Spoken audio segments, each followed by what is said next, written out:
I know it's a little noisy, I gotta fix that. But this is what I got so far.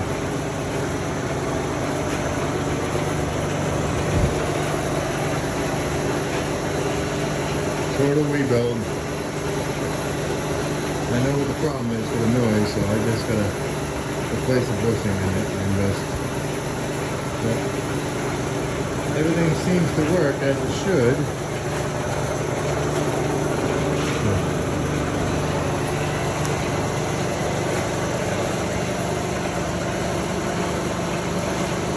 Thank you to my friend Austin for helping me wire it in, because I blew up my first drive. But hey, that's how you learn.